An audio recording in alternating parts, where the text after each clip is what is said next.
ஆண்டிலே ஒரு புதிய ஆசீர்வாதத்தை கொடுக்க ஆண்டவர் திருவுளம் பற்றுகிறார். அதைத்தான் நான் உங்களோடு பகிர்ந்து கொள்ள ஆசைப்படுகிறேன். நிலையானவர் தரும் நிறைவான வாழ்வு. நிலையானவர் தரும் நிறைவான வாழ்வு. அதில் பல காரியங்கள் இருந்தாலும் ஒரு சில காரியத்தை உங்களோடு பகிர்ந்து கொள்ள நான் ஆசைப்படுகிறேன். நிலையானவர் யார்? ஆண்டவராகிய இயேசு கிறிஸ்து. அவர் தரக்கூடியது குறைவானது என்றுமே இல்லை. அவர் தரக்கூடியதெல்லாம் நிறைவானதை கொடுக்கிறார். ஆக நிலையான கடவுள் நம் ஒவ்வொருவருக்கும் நிறைவானவற்றை கொடுக்கிறார். ஹல்லேலூயா, ஹல்லேலூயா. அதில் முதல் காரியம் முக்கியமாக நாம் பார்க்கக்கூடியது, நோயின்றி வாழ்வதற்கு நாம் என்ன செய்ய வேண்டும்? பழமொழி சொல்வார்கள், நோயற்ற வாழ்வே நோயற்ற வாழ்வே நோயற்ற வாழ்வே இருக்கிற செல்வத்திலே குறைவற்ற செல்வம் எதுன்னா நோய் இல்லாத வாழ்க்கை தான் குறைவற்ற செல்வம். அதை இந்த நாட்களை பெற்றுக்கொள்ளும்படியாக கடவுள் இந்த நாட்களிலே இப்பங்கு மக்களை அன்போடு அழைத்திருக்கிறார். நீங்கள் எழுதுகிறவங்க எழுதிக்கிங்க, இல்லை எழுதுகிறவங்கள்ட்ட கேட்டுக்குங்க. ப்ரிஸ்கிரிப்ஷன், டாக்டர்கிட்ட போகிறீங்க, டாக்டர் ஊசி போட்டாலும் என்ன எழுதி கொடுக்குறாரு? நமக்கு புரியாத மாதிரி ஒரு எழுத்துல எழுதி கொடுப்பார். ஆனால் இங்கே இயேசு கிறிஸ்து உங்களுக்கு ஒரு மருந்து சீட்டு கொடுக்க போகிறார், புரியும்படியாக எழுதி கொடுப்பார். எழுதி வச்சுக்குங்க, குறிச்சி வச்சுக்குங்க. அதை சொல்லி ஜெபிச்சா, அதை நம்பி ஜெபிச்சா, அதன்படி வாழ்ந்தால் உங்களுக்கு நோய் இருக்காது. நோய் வந்தால் போவதற்கும், நல்லா கவனிச்சிங்க, நோய் வந்தால் போவதற்கும் இனிமேல் நோய் வராமல் இருப்பதற்கான வழிகளைத்தான் என்று தியானிக்க போகிறோம். Price the Lord. நோய் வந்தால் அவை வெளியேறுவதற்கும், இனிமேல் நோய் இல்லாமல் தெய்வீக சுகத்தோடு வாழ்வதற்கு என்ன வழின்னு இயேசு பெருமான் சொல்லியிருக்கார். நம்ம சொல்ல கடவுள் சொல்லியிருக்கார். அதை நான் உங்களோடு பகிர்ந்து கொள்கிறேன். இதுதான் இன்னைக்கு மருந்து சீட்டு, ஆவிக்குரிய மருந்து சீட்டு, ஸ்பிரிச்சுவல் ப்ரிஸ்கிரிப்ஷன். அதனால் நீங்கள் எல்லாருமே அதை நீங்கள் குறித்து வச்சுக்குங்க, கேட்டு வச்சுக்குங்க, மற்றவங்கள்ட்ட எழுதி வச்சுக்கிட்ட அப்புறமேட்டு நீங்கள் வாங்கிக்குங்க. இல்லை என் ஃபோன் நம்பர் தரேன், நீங்கள் எப்போ வேணாலும் ஃபோன் பண்ணலாம். லார்ட் லபக்தாஸ் மாதிரி கோச்சிக்கலாம் மாட்டேன். இறை காரியம் எப்போ வேணாலும் பண்ணாலும் அந்த சந்தேகத்தை கேட்டிங்கன்னா உடனே நான் சொல்லுவேன். ஃபாதர்கிட்ட ஃபோன் நம்பருக்கு நீங்கள் வாங்கிக்கலாம், ஒன்றும் பிரச்சனை இல்லை. நோயின்றி வாழ நாம் என்ன செய்ய வேண்டும்? வந்த நோய் நம்மை விட்டு நீங்குவதற்கு என்ன செய்ய வேண்டும்? தெய்வீக சுகத்தோடு வாழ்வதற்கு என்ன செய்ய வேண்டும்? மருத்துவத்துக்கு போகாம, மருந்துகளை சாப்பிடாம, மருத்துவரை சந்திக்காம, வியாதி இல்லாம இருக்கிற காலங்களில் நிறைவோடு, நிம்மதியோடு, வல்லமையோடு, வலிமையோடு, ஆற்றலோடு, சந்தோஷத்தோடு, சமாதானத்தோடு வாழ்வதற்கு கடவுள் வழி வகுத்து கொடுத்திருக்கிறார். இப்போ இதில் இன்னொரு காரியம் இருக்கு. நோய் வராமல் இருப்பதற்கு அல்லது தெய்வீக சுகத்தை பெற்றுக்கொள்வதற்கான வசனத்தில் என்ன இருக்குன்னா, எதனால இந்த நோய் வந்துச்சுன்னு அதில் காரணம் இருக்கும். எதனால இந்த நோய் வந்துச்சுன்னு, இயல்பாக பாவத்தினால் நோய் வரும். பாவத்தினால் மட்டும்தான் அப்படி கிடையாது.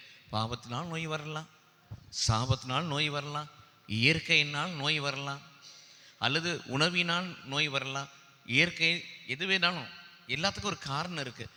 எதுனாலும் நோய் வந்தாலும் சரி, அவற்றை சுகப்படுத்த கடவுள் வல்லவரும் நல்லவருமாய் இருக்கிறார். ஹல்லேலூயா, ஹல்லேலூயா.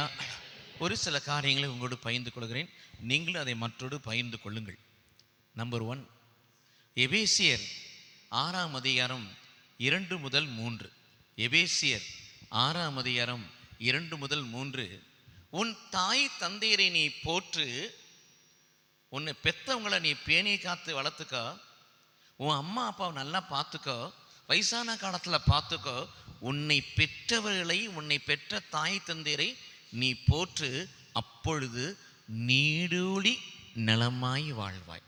நீ ரொம்ப ஆயுசா வாழ்வதற்கும், ஆயுசா வாழ்வது நீண்ட ஆயுளோடு வாழ்வது மட்டுமல்ல, சுகத்தோடு வாழ்வதற்கு ஒரு வழி, உன்னை பெற்றவங்களை நல்லா பராமரிக்க நாம் கற்றுக்கொள்ள வேண்டும். இங்கே இல்லை, டவுன் சைடு வந்துச்சுன்னாக்கா ஃபாதரை கூப்பிட்டு காலையில் வீட்டை மந்திரிக்கிறார். ஒரு குடும்பம் எங்கள் பங்கில் காலையில் ஃபாதரை கூப்பிட்டு பூசை முடிஞ்சோன்னே வீட்டை மந்திரிக்கிறார். அந்த வீட்டுக்கு பெயர் அன்னை இல்லம். அன்னை எங்கன்னா அன்னை முதியோர் இல்லத்தில் இருக்கிறாங்க. அம்மாவை கொண்டு போய் முதியோர் இல்லத்தில் விட்டுட்டு அன்னை இல்லைன்னு பேர் வச்சு இங்கே வந்து விழா கொண்டாடிட்டு இருக்கிறாங்க. எவ்வளோ கான்ட்ராவர்சியாக இருக்குது பாருங்க. பெத்தவங்களை கொண்டு போய் துக்கத்தோடு கொண்டு போய் முதியோர் இல்லத்தில் விட்டுட்டு எப்படியோ பார்த்துக்கிட்டுன்னு சொல்லி சிலர் பேச்சுக்கு அடிமைப்பட்டு என்ன செய்கிறாங்க, அம்மாவை கண்ணி சிந்த வச்சுட்டு இவங்க ஆனந்தமாக வாழ்கிறாங்க. அதுக்கு தான் அன்னைக்கே சொல்லி வச்சிட்டார் ஆண்டவர், உன்னை பெற்றவர்களை, உன்னை பெற்ற தந்தையை, உன்னை பெற்ற தாயை, அல்லது மாமனார் அல்லது மாமியார் அல்லது உங்கள் வீட்டில் முதியோர்கள், உங்கள் உறவுக்காரர்கள் யாராக இருக்கலாம், கடைசி காலத்தில் படுக்கையில் இருக்கின்ற பொழுது, பிறருடைய ஆதரவை தேவைகளை எதிர்பார்த்து வாழுகின்ற பொழுது அவர்களை கவனித்து கொள்ளுங்கள், பாதுகாத்து கொள்ளுங்கள், பராமரித்து கொள்ளுங்கள், அன்பு செய்யுங்க, அவங்க தேவைகளை சந்தியுங்க, அவங்களுக்கு ஆறுதலாக இருங்க. அவங்க நோய் இருந்துச்சுனாக்கா அவங்களுக்கு மருந்து வாங்கி கொடுங்க, நல்ல ஆகாரத்தை கொடுங்க. நாய் மாதிரி ட்ரீட் பண்ண வேணாம். எந்த அளவுக்கு அன்போடு இருப்போமோ ஆதியில் காணப்பட்ட அதே அன்போடு அவர்களை பாதுகாத்து பராமரித்து பேணி அவர்கள் கண்களிலே கண்ணீர் வராதபடி அவர்களை நாம் பார்த்து கொள்ள வேண்டும். பேரண்ட்ஸை, பெற்றோர்களை துக்கப்படுத்திட்டு நம்ம வாழ ஆரம்பித்தோம்னா நமக்கு வேணால் நோய் வராமல் இருக்கலாம், நம்ம சந்ததிக்கு அது பாதிக்கும். Price the Lord. எதுக்காக வாழ்கிறோம்? என் பிள்ளைங்க நல்லா படிக்கணும், என் பிள்ளை நல்லா வளரணும், என் பிள்ளை நல்லா வேலைக்கு போகணும். அதானே? தப்பா சொல்லிட்டனோ? எல்லாருடைய நோக்கம் அதான், என் பிள்ளைங்க நல்லா படிக்கணும், நல்லா வாழணும். இது இப்படியே இன்னைக்கு நம்ம கேட்டுட்டோம், கணக்கு கேட்கப்படும். அப்போ நம்ம பேரண்ட்ஸை, நம்ம படைச்ச நம்மை பெற்றெடுத்த தாய் தகப்பனை ஒழுங்காக பார்க்கலன்னா ஒருவேளை நமக்கு இந்த தண்டனை வராமல் இருக்கலாம். ஆனால் தண்டனை யார் மேலே போய் விழுன்னா சந்ததி மேலே போய் விழும். Price the Lord. பிள்ளைகள் மீது நமக்கு நோய் வந்தால் கூட நம்ம தாங்கிக்குவோம். ஆனால் நமக்கு முன்னாடி நம்ம பிள்ளைகள் நோயோடு இருக்கிறத நம்மளால் தாங்க முடியாது. உண்மையா இல்லையா? இந்த வழியோட அந்த வழி ஜாஸ்தி. அதற்கு நாம் இடம் கொடுத்து விட கூடாது. நம்மை பெற்ற தாய் தகப்பனை அல்லது நம் வீட்டில் இருக்கிற பெரியவர்களை, முதியவர்களை, ஆறுதலற்றவர்களை நாம் அன்போடு பராமரிக்க கற்றுக்கொள்ள வேண்டும். எப்படி செய்யணும்னு உங்களுக்கு தெரியும். சாப்பாடோ, மருந்தோ, தண்ணீரோ, படுக்கையோ, இடமோ, அன்போ, ஆறுதலோ, அரவணைப்போ எந்த வகையெல்லாம் கொடுத்து அவர்களை ஆனந்தமாய் வாழ வைக்க முடியுமோ அந்த அளவுக்கு வாழ வைத்தோம் என்று சொன்னால் நாம் ரொம்ப நாளைக்கு வாழ்வோம், சுகத்தோடு வாழ்வோம். Price the Lord. இது நம்பர் 1 பிரிஸ்கிரிப்ஷன், முதல் மருந்து சீட்டு, எபேசியர் 6ஆம் அதிகாரம் 2 முதல் 3 வரை. இரண்டாவது பிரியமானவர்களே, அதில் ஒரு விஷயம் இருக்கு. அங்கே எங்கள் திருச்சியில் காட்டூர் பக்கத்தில் ஒரு இது மாதிரி தான் அப்பாவை அவர் ஒய்ஃப் இறந்து போயிட்டாங்க, அவங்க அம்மா இறந்து போயிட்டாங்க, அப்பா மட்டும் இருக்கார். அவர் கொஞ்சம் இருமிகிட்டே இருப்பார். கொஞ்சம் கிட்ட ஒரு காச நோய் போலன்னு வச்சுக்கலேன்.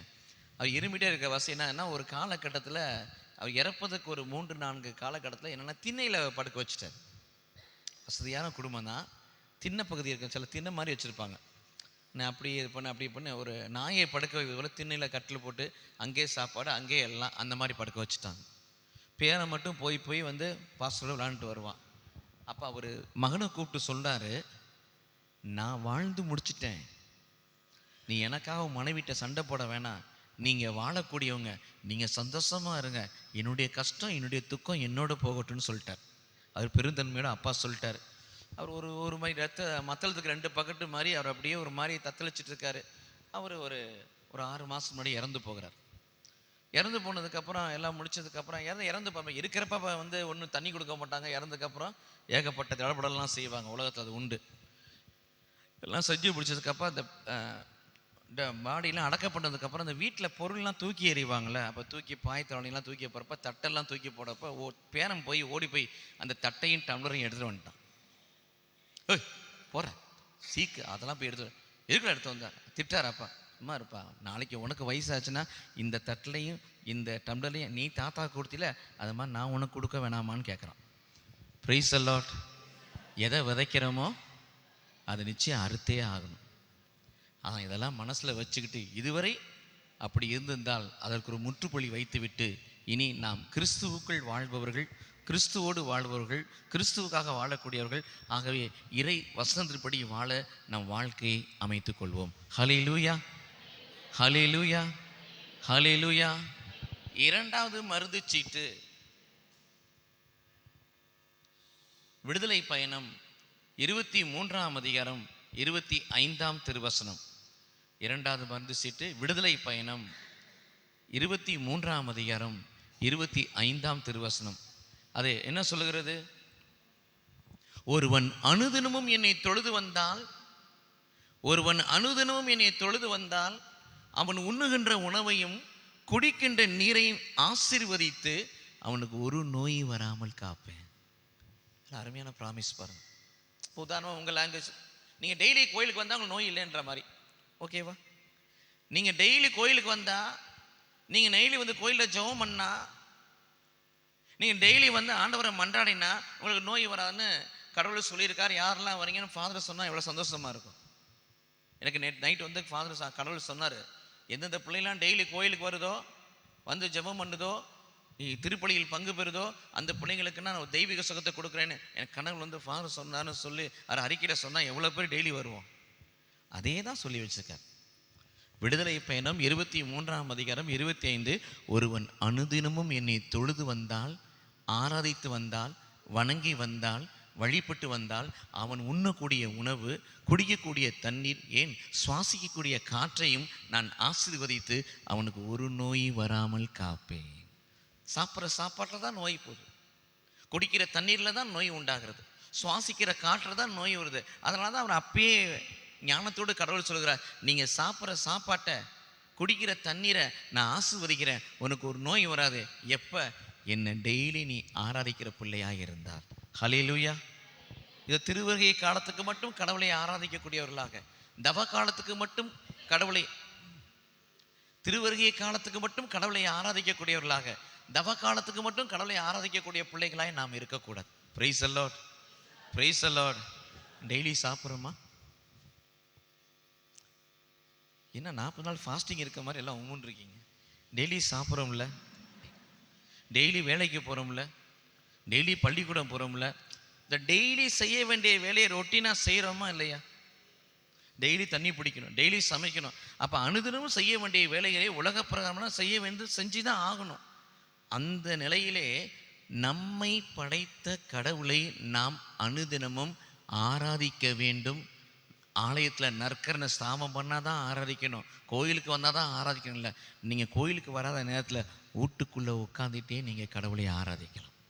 Price the lord, praise the lord. அதனால் இயேசுசாமி சொன்னார், யோவான் நற்செய்தி 4ஆம் அதிகாரம் 21 அந்த சமாரிய பெண்ணை பார்த்து சொல்லுகிறார், அம்மா இம்மலையிலும் அல்ல எருசலேமிலும் அல்ல, கடவுளை எங்கும் தொழுது கொள்ளும் காலம் வரும்னு சொன்னார்.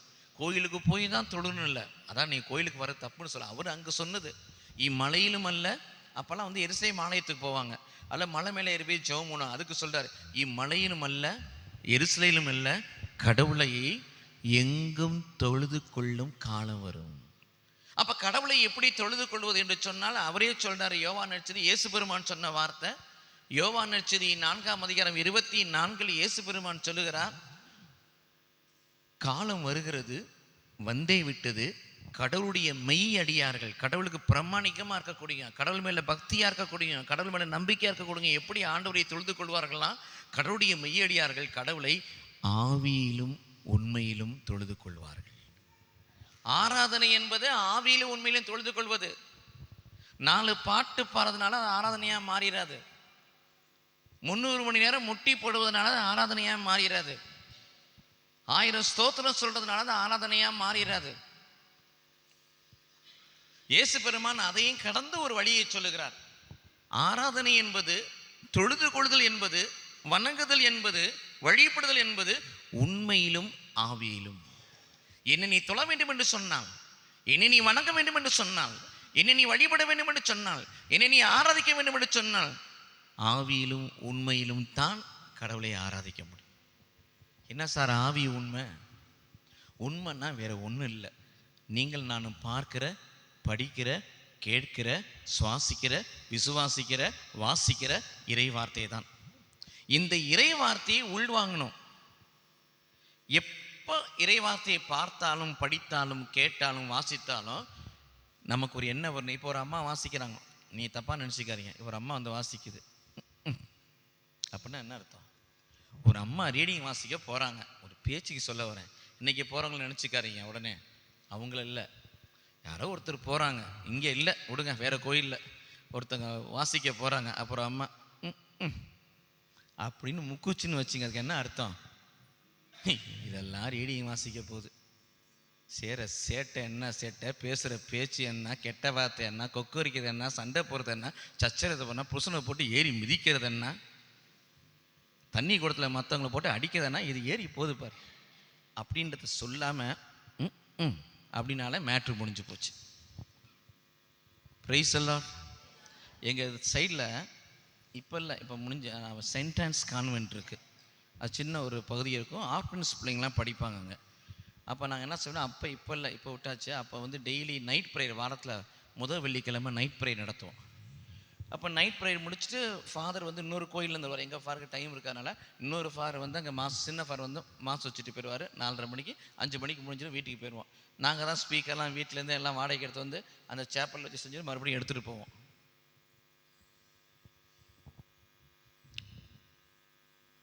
ஃபாதர் அவர்கள், அருட்தந்தை அவர்கள் பாவ சங்கீத்தனம் ஒப்புரவு அருட்சாணத்துக்காக காத்து கொண்டிருக்கிறார்கள். ஒப்புரவு அருட்சாணத்தை செய்ய விரும்புகிறவருடைய பிள்ளைகள் ஒன்றர் பின் ஒருவராக எல்லாரும் ஏஞ்சி போட்டால் நானும் அப்படியே ஊருக்கு போயிட வேண்டியதான். அதனால் 1 by 1 அது ஏதாவது ஒருத்தர் வழி நடத்துவாங்க. அண்ணன் இருக்கிறாங்க பின்னாடி. ஒருத்தர் பின் ஒருவராக செய்யக்கூடியவர்கள் ஒப்புரவு அருட்சாணத்தில் பங்கு பெறலாம். Price the lord. Hallelujah, hallelujah. Night 5 மணிக்கு முடிச்சுட்டு அந்த ஸ்பீக்கர் பாக்ஸ்லாம் எடுத்துகிட்டு சைக்கிள் தான், அப்போல்லாம் சைக்கிளில் தள்ளிட்டு எங்கள் பங்குக்கு வந்துட்டு இருக்கோம். ஒரு பைப்படியில் ஒரே சண்டை. அந்த சண்டையில் ஒரு அம்மாவுடைய வாய்ஸ் அதிகமாக இருக்குது. அது ஒரே நான்வெஜ்ஜா, லெக் பீஸு, லாலிபாப்பு, நெஞ்சுக்கறி, மூளை, கிட்னி எல்லாமே ஒரே நான்வெஜ்னா அது கெட்ட வார்த்தையாக பேசுது. அதுதான் நான்வெஜ்ஜின்னு ஒரே கெட்ட வார்த்தை. எனக்கு டக்கு நின்றுட்டேன். ஏன்னா நான் கெட்ட வார்த்தை கேட்கறதுக்கு இல்லை, இந்த சத்தத்தை எங்கேயோ கேட்ட மாதிரி இருக்கேன்னு பார்த்தா நைட்டு ஸ்தோத்திர பலி சொன்னதான் அந்த காலையில் வந்து இந்த போர்டு போடுது. என் குடத்தை எவடி எடுத்துட்டு அவ குடத்தை இங்கே வச்சதுன்னு சொல்லி சண்டையில் அது பெரிய பிரச்சனை மாதிரி அந்த அம்மா இவங்க வீட்டுக்கார ஏதோ பேச அதில் பெரிய விகரசாக மாறி ரொம்ப அசுத்தமான வார்த்தையெல்லாம் யூஸ் பண்ணா. நைட்டில் அவ்வளோ ஸ்தோத்திரம் அவங்க தான், இறை புகழ்ச்சி அவங்க தான் நடத்தினவங்க, அருங்கோடையில் இருக்கிறாங்க. இறை புகழ்ச்சியாக அவ்வளோ அருமையாக நடத்திட்டு காலையில் வந்து இந்த போடு போடுது. டங்குன்னு குடத்தை வச்சுக்கிட்டு வரேன், கோயிலுக்கு போயிட்டு வந்து உன்னை வச்சுக்கிறேன்னு வந்துட்டு போயிடுச்சு. இது பிரைஸ் தி லார்ட். எவ்வளோ முரண்பாடு பாருங்க. எப்படி ஆராதிக்க முடியும் கடவுளை? ஹல்லேலூயா, hallelujah, hallelujah. Price the Lord. ஆவியிலும் உண்மையிலும் என்று சொன்னால் உண்மை என்பது கடவுளுடைய வார்த்தை. அதனால் எந்த அளவுக்கு வார்த்தையை கேட்கிறோமோ அந்த அளவுக்கு வாழணும். வாழ்வதற்கான வல்லமையை கொடுப்பவதான் பரிசுத்த ஆவியானவர், வேற ஒன்றுமே கிடையாது. ஆண்டுடைய வார்த்தையை எந்த அளவுக்கு கேட்கிறோமோ அந்த அளவுக்கு வாழ வேண்டும். வாழ்வதற்காக கொடுக்கப்பட்டது தான். வாசிப்பதற்காக மட்டுமல்ல, படிப்பதற்காக மட்டுமல்ல, தியானிப்பதற்காக மட்டுமல்ல, கேட்பதற்காக மட்டுமல்ல, அறிக்கை செய்வதற்காக மட்டுமல்ல, வாழ்வதற்காக கொடுக்கப்பட்டது தான் கடவுளுடைய வார்த்தை. அதனால தான் மையப்படுத்தி இயேசு சொல்றார், ஆவியிலும் உண்மையிலும் கடவுளை தொழுது கொள்வார்கள். அப்போ ஒரு விஷயம் யார் வாசித்தாலும், அது ஒரு தான் சொன்னேன், அவங்களே நமக்கு பிடிக்காதவங்களே ஒருத்தர் வாசித்தாலும் சரி, யார் வாசித்தாலும், யார் போதிச்சாலும், எங்கே வார்த்தையை பார்த்தாலும், செவுத்தில் பார்த்தாலும், நீங்கள் வாசித்தாலும், எந்த வகையில் வார்த்தை உங்கள் கண்ணுக்குள்ளே, காதுக்குள்ளே, வாய் வழியாக போகணுன்னா அப்போ உங்களுக்குள்ளே ஒரு மனசில் ஒரு திண்ணை வச்சுக்கணும். கடவுள் பேசுகிறார், கடவுள் என்னோடு பேசுகிறார், கடவுள் எனக்காய் பேசுகிறார். அவ்வளோதான். எந்த ரூபத்தில் வார்த்தையை பார்த்தாலும் சரி, எந்த ரூபத்தில் வார்த்தையை படித்தாலும் சரி, எந்த ரூபத்தில் அந்த வார்த்தையை உங்களை நோக்கி வந்தாலும் சரி, ஆட்களை பார்க்காதபடி, சூழ்நிலையை பார்க்காதபடி, சபையை பார்க்காதபடி, எந்த வகையில் வார்த்தை வந்தாலும் சரி, உங்களுக்குள்ள எனக்குள்ள இருக்கிற ஒரு மனோபாவம் என்னன்னா, கடவுள் பேசுகிறார், கடவுள் என்னோடு பேசுகிறார், கடவுள் எனக்காய் பேசுகிறார். அந்த நிலையோடு இந்த வார்த்தையை கேட்டோம்னா, இந்த 2 காது வழியா, கண்ணு வழியா, வாய் வழியா போற வார்த்தை இதயத்தில் வந்து தங்கும். கொலோசையர் 3:16 வாசிக்கிறோம், இயேசு கிறிஸ்துவின் வார்த்தை நிறைவலத்தோடு உங்கள் இதயங்களில் குடிக்கொள்வதாக. அடுத்து நம்ம காலையிலே சொன்னது போல, எந்த அளவுக்கு நம்ம கடவுள் மீது நம்பிக்கை வைக்கிறோமோ அந்த நம்பிக்கையினுடைய வழிபாடு பரிசுத்த ஆவியானவரை தந்தை கடவுள் நமக்குள்ள வச்சிருவார். Price the Lord. இப்போ உங்களுக்குள்ள யார் இருக்கிறா? வார்த்தை இருக்கிறது. உங்களுக்குள்ள யார் இருக்கிறா? ஆவியானவர் இருக்கிறார். என்ன இப்போ ஆவியில உண்மை என்ன தொழுவதுதான் என்னன்னா சொல்ல வரீங்க? ஆவியானவர் இருக்கிறார், ஓகே. வார்த்தை இருக்கிறது, ஓகே. என்ன சொல்ல வரீங்க? உதாரணத்துக்கு ஒரு வார்த்தை சொல்றேன். லூக்கா நற்செய்தி 6:26, 27, 28 இப்படி ஒரு வசனம் வருது. என்னன்னா, உங்கள் பகைவர்களுக்கு நீங்கள் அன்பு செய்யுங்கள், உங்களை யாரெல்லாம் துன்பப்படுத்துகிறார்களோ அவர்களுக்கு ஜெபம் செய்யுங்கள், உங்களை யாரெல்லாம் வெறுக்கிறார்களோ அவர்களுக்கு நன்மை செய்யுங்கள், உங்களை யாரெல்லாம் சபிக்கிறார்களோ அவர்களுக்கு ஆசீர் கூறுங்கள் என்று எழுதப்பட்டிருக்கு. இந்த வார்த்தை இப்போ எனக்குள்ளே இருக்குது. இந்த வார்த்தையை நான் கேட்டிருக்கேன், பார்த்துருக்கேன், படிச்சிருக்கேன். இந்த வார்த்தை எனக்குள்ளே வந்துருச்சு. இந்த வார்த்தையை வாழ்வாக்கணும். நான் பகைவனை மன்னிக்கணும். அது மனித வல்லமையால் கூடாது.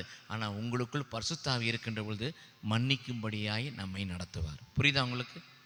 என்ன வார்த்தையை நீங்கள் சுமந்திருக்கிறீர்களோ அந்த வார்த்தையை வாழ்வு ஆக்குவதற்கான அந்த வல்லமையை கொடுப்பவர், ஆற்றலை கொடுப்பவர் தான் பரிசுத்த ஆவியானவர். அப்போ ஆட்டோமேட்டிக்காக என்ன ஆகுதுன்னா, எந்த ஒரு சூழ்நிலையிலும் இது ஒரு பெரிய ஆராதனை, வாழ்வில் காணப்பட ஆராதனை, வாழ்க்கையோடு காணப்பட ஆராதனை. ஆண்டோடைய சன்னிதானத்துக்கு வந்து துதித்து பாடி போற்றி ஆர்ப்பரித்து மகிமைப்படுத்தி செய்வது ஒரு ஆராதனையாக இருந்தாலும், ஒரு புத்தியுள்ள உயிர் உள்ள ஒரு ஆராதனையை வந்து நிஜ வாழ்க்கையில் வெளிப்படுத்த முடியும். எப்படின்னா, ஆண்டவரின் வார்த்தையை தேவ ஆவியின் ஆற்றல் கொண்டு நிறைவேற்றுவது ஆராதனையாக மாறுகிறது. ஹல்லேலூயா, ஹல்லேலூயா, ஹல்லேலூயா, ஹல்லேலூயா, ஹல்லேலூயா. நன்றி ஆண்டவரே, நன்றி ஆண்டவரே, நன்றி இயேசுவே, நன்றி இயேசுவே, நன்றி இயேசுவே. ஹல்லேலூயா, ஹல்லேலூயா, ஹல்லேலூயா.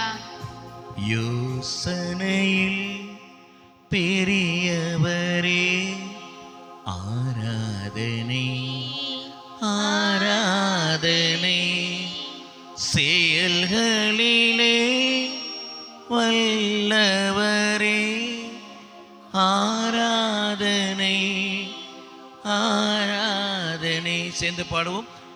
யோசனையில் பெரியவரே, ஆராதனை ஆராதனை, செயல்களிலே வல்லவரே, ஆராதனை ஆராதனை.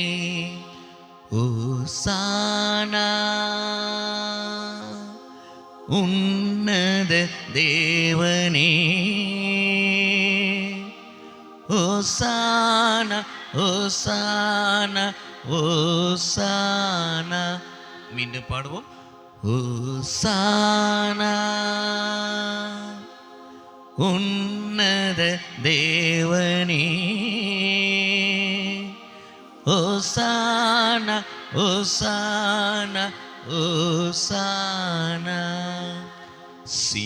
சிலுவையினால் மீட்டவரே, ஆராதனை ஆராதனை. சிறகுகளால் மூடுபவரே, ஆராதனை ஆராதனை. ஓசானா உன்னத தேவனே, ஓசானா ஓசானா ஓசானா ஓசானா ஓசானா ஓசானா. கோயிலில் நற்கருணை ஆலயத்தில் ஜெப வேளையில் கடவுளை ஆராதிப்பது நலம். அதை காட்டிலும் வாய்ப்புகள் கிடைக்கின்ற பொழுதெல்லாம் நிஜ வாழ்க்கையிலே, நடைமுறை வாழ்க்கையிலே கடவுள் எனக்கு கற்பித்த வார்த்தையை தூய ஆவின் ஆற்றல் கொண்டு நான் நிறைவேற்றுகின்ற பொழுது அது கடவுள் விரும்புகிற ஆராதனையாய் மாறுகிறது. Price the Lord. இதை தான் கடவுள் சொல்கிறார், ஆவியிலும் உண்மையிலும் கடவுளை தொழுது கொடுங்கள். நீங்கள் உண்ணுகின்ற உணவு, குடிக்கின்ற நீர் ஆசீர்வதிக்கப்பட்டு ஒரு நோய் வராமல் நான் உங்களை காப்பேன். Praise the lord. ஹல்லேலூயா. மூணாவது மருந்து சீட்டு திருப்பலி. நெகட்டிவாக சொல்கிறார், அதை நம்ம பாசிட்டிவாக மாற்றிக்கணும். எதிர்ப்பதமாக சொல்கிறார் பவுலடியார், நெகட்டிவாக சொல்கிறார் பவுலடியார். 1 கொரிந்தியர் 11ஆம் அதிகாரம் 26, 28, 29, 30 அவர் சொல்லுகிறார். என்ன சொல்கிறார்? 4 விஷயம். 1, இது இயேசுவின் உடல் என்றும் இயேசுவின் இரத்தம் என்றும் உணராமல் நாம் திருவிருந்தில் பங்கு பெறுவோம் என்று சொன்னால் தண்டனை தீர்ப்பு உண்டு. தண்டனை தீர்ப்புனா தீர்ப்புக்கு பிறகு வர தண்டனை, அதாவது நரகம் உண்டு. நல்லா மனசில் வச்சுக்கணும். தண்டனை தீர்ப்பு உண்டு. 2வது, அவர்கள் மத்தியிலே பலவீனம் காணப்படும். 3வது, நோய்கள் அவர்களுக்கு உண்டாகும். 4வது, திடீர் மரணம் வரும். 4 வரும். ஏனோ தானோ என்ற அலட்சியமாய் அறப்பூச, முக்காப்பூச, காப்பூச, ஒப்பு கொடுப்பாம மணிப்பாட்டில் பங்கு பண்ண ஏனோ தானோ என்று என்னைக்காவது இருக்கலாம். அதுவே தொழுவாடாக இருக்கும் என்று சொன்னால், தகுதியான முறையிலே தகுதி இல்லாமல் திருவிருந்தில் பங்கு பெற்றால் நரகம் நிச்சயிக்கப்படும், பலவீனம் வரும், நோய் வரும், திடீர் மரணம் வரும் என்று நான் சொல்லல, தூய ஆவில் நிரம்பிய புனித பவுலடியார் சொல்லுகிறார். Price the Lord. ஒரு வகையில் நோயும் பலவீனமும் மரணம் வருவதற்கு இது ஒரு காரணம். அலட்சியப்படுத்தக்கூடாது. அதனால்தான் முழுமையான திருப்பலியில் பங்கு பெற வேண்டும். திருப்பலிக்கு வருகிற நாம் சூழ்நிலையில் ஒரு வகையில் வேறு விதமாக இருக்கலாம், அது எக்ஸம்ஷன். திருப்பலிக்கு வருகிற நாம் முன்னதாக வர வேண்டும். திருப்பலியில் இயேசுவின் நாமத்தில் உங்களை குருவானவர் அந்த பலிகளில் பங்கு பெறும்படியாக, நினைவாக செய்யுங்கள் என்று சொன்ன பலிகளில் பங்கு பெறும்படியாக உங்களை அழைக்கிறார். அந்த அழைக்கிற அழைப்பிலேயே நம்ம இடம் பெறணும். பெயர் சொல்லி அழைக்கிறார். Price the Lord. திருமொழிக்கு வழியாக அழைக்கப்பட்ட நாம் மீண்டும் அவரது பலியில் இணைய, அவரோடு பலியாக, அவரோடு உருமாற, பரிசுத்தமாய் அந்த நற்கரணையை உட்கொள்ள, திருவிருந்தில் பங்கு பெற இயேசுவின் நாமத்தில் திருச்சபையினுடைய தலைமையிடத்தில் இருந்து கொண்டு திருஅவையினுடைய தூதுவராக குருவானவர் அழைக்கின்ற பொழுது அந்த வருகை பாட்டிலே நாம் இடம்பெற வேண்டும். Praise the Lord. 2வது, மன்னிப்பு வழிபாடு இருக்குதா இல்லையா? இல்லையாக்கா? மன்னிப்பு வழிபாடு இருக்குதா இல்லையா? என் பாவமே, என் பாவமே, என் பெரும்பாவமேன்னு சொல்லி நம்ம பாவத்தை ஒப்பு கொடுக்குறோம்ல. சீராக் 2ஆம் அதிகாரம், சீராக் 2ல் மன்னிக்கும், சீராக் 21:2 அங்கே சொல்லப்படுகிறது, மகனே மகளே நீ பாவம் செய்தாயோ, நீ செய்த பாவங்கள் உனக்கு மன்னிக்கப்படும்படி உன் ஆண்டவராகிய கடவுளை நோக்கி மன்றாடு, அப்பொழுது உன் பாவங்கள் மன்னிக்கப்படும். ஒவ்வொரு வருடத்தில் பங்கு பெறக்கூடிய வாய்ப்பு இல்லாமல் இருந்தால், ஒருவேளை அன்றைக்கி திருப்பலியில் வருகின்ற பொழுது பாவத்தோடு நம்ம என்ன செய்யக்கூடாது, அந்த திருவிருந்தில் பங்கு பெறக்கூடாது என்பதற்காக திரு அவை ஏற்படுத்தி கொடுத்த ஒரு பொதுவான ஒவ்வொரு அருட்சாதனா அந்த மன்னிப்பு வழிபாடு. அங்கே நீங்கள் நானும் பாவங்களை மனதார அறிக்கை செய்யணும். பாவங்களை மனதார அறிக்கை செய்கின்ற பொழுது எல்லாம் வல்ல இறைவன் நம் மீது இரக்கம் வைத்து நம் பாவங்களை மன்னித்து நம்மை நித்திய வாழ்வுக்கு அழைத்து செல்வாராகன்னு சொல்லி குருவானவர் இயேசுவின் சாணத்தில் நின்று அந்த மன்னிப்பை வழங்குகிறார். மட்டுமல்ல, அடுத்தபடியாக நம்ம என்ன செய்கிறோம்? பாட்டு பாடுறோமா? ஆண்டவரே இரக்கமாயிரும். புதுசாக சொல்கிற மாதிரி நினைக்கிறேன், பழசுதான் சொல்கிறேன். ஆண்டவரே இரக்கமாயிரும். எதுக்கு? பாவ மன்னிப்பை வாங்கிட்டோம். எதுக்கு இறக்கனா? மறுபடியும் பாவம் செய்யாமல் இருப்பதற்கு ஆண்டுடைய இரக்கம் நம்மை நிரப்புவதற்காக இந்த இரக்கத்தை கேட்கிறோம். அப்போ மன்னிப்பு வழிபாட்டில் 1 யோவான் 1ஆம் அதிகாரம் 7 வாசிப்பது போல இயேசு கிறிஸ்துவின் இரத்தம் நம்மை அங்கே சுத்திகரிக்கிறது, பாவங்கள்லாம் நிரூபணமாகிறது. மன்னிப்பு வழிபாட்டில் நம்ம சுத்திகரிக்கப்படுகிறோம். அடுத்தது வார்த்தை வழிபாடு. 1வது வாசகமோ 2வது வாசகமோ நற்செய்தி வாசகமோ அல்லது குருவானவரால் வழங்கப்படுகிற மறைவுரையோ இவை எல்லாம் நமக்கு பரிசுத்தமான வார்த்தைகள். அந்த வார்த்தையை செவி கொடுக்கணும், செவிமடுத்து கேட்கணும், கீழ்ப்படியணும். ஏனென்றால் மன்னிப்பு வழிபாட்டில் சுத்திகரிக்கப்பட்ட நாம் வார்த்தை வழிபாட்டில் பரிசுத்தமாக்கப்படுகிறோம். எதுக்கு? இந்த திருவிருந்து உட்கொள்வருக்கு தயாரிப்பு கொண்டு வந்துட்டே இருக்கார் கடவுள். மன்னிப்பு வழிபாட்டில் சுத்திகரிக்கப்பட்ட நாம் வார்த்தை வழிபாட்டில் பரிசுத்தமாக்கப்படுகிறோம், தூய்மையாக்கப்படுகிறோம். யோவான் நற்செய்தி 15ஆம் அதிகாரம் 3 இயேசு பெருமான் சொல்லுவார், ஏற்கனவே நான் கூறிய வார்த்தைகளால் நீங்கள் யாவரும் பரிசுத்தமாய் இருக்கிறீர்கள். திருப்பாடல் 119:9 வாசிக்கிறோம், ஒரு இளைஞன் ஒரு வாலிபன் தன் வாழ்க்கையில் எப்படி புனிதனாய் மாறக்கூடும்? ஆண்டவருடைய வார்த்தையை கடைபிடிப்பதால். கேட்டாதான் கடைபிடிக்க முடியும். அதே திருப்பாடல் 119:11 அங்கே தாவீது சொல்லுவார், இறைவா உமக்கு எதிராய் நான் பாவம் செய்யாதபடி உம்முடைய வசனத்தை, உம்முடைய வாக்கை என் இருதயத்தில் இருத்தி உள்ளேன்.